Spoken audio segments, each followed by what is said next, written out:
high reses are all done. On my computer, anyway, it took about 32 hours. So, long time. Hopefully you have similar luck. But in any case, we can scrub. Obviously, it'll take a little bit longer now to do that. But now remember, we can see that white line is back. The roto shape is here. It's in the wrong spot because what it's doing is it's using the actual project settings right now. And those are still set to that smaller resolution. So go to composite settings, and we now have 1280 by 720 images, so change this to that, and you'll see it will pop into the right spot and go back to tamping that down like we saw before. Awesome. Let me just save that, and that's really it. I mean, if you saw something else come up that needed to change, I mean, it really should be pretty much the same as we saw before, just sharper. Maybe you think the mist is too bright now. As I'm thinking maybe it might be. What if we took it off, took a hair off of it? Like so. Maybe we can see it a little bit easier now. Something like that. So save it. Comp version 2. Render it. Easy. And that's it. That's the end result of all that work. All those caches for the sims, all those renders, all the compositing, all the blood, sweat, the tears, all that jazz. We got this, and it came out really cool. I mean, for a tool set that's very powerful, but not always very well documented or very well understood. And yeah, there's some gaps you have to fill here and there to get it to really sing, but we got there for sure. I hope you like the result as much as I do.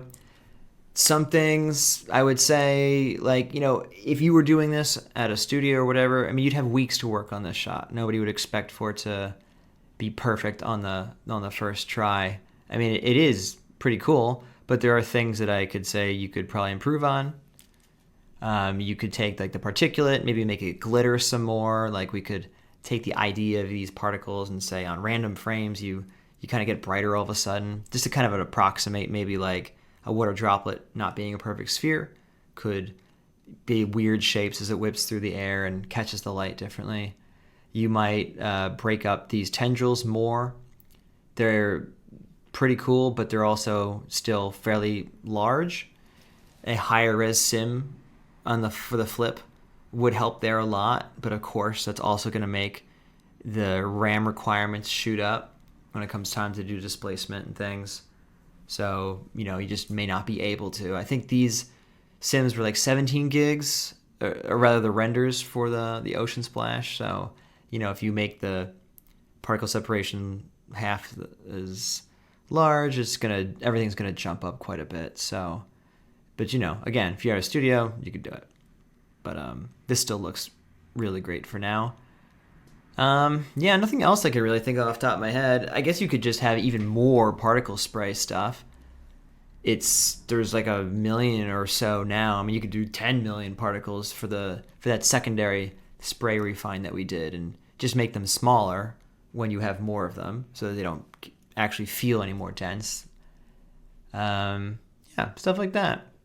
You could even do a little bit of a displacement on the liquid or on the foam to add more little bits of detail into it. I mean, most of it from here would be that, it's little bits of detail, but overall, this is a great result. And I particularly like the way that the water feels when it hits the surface here, and it kind of looks like it, makes those like white patches that feels like misty there for a second. So that's nice.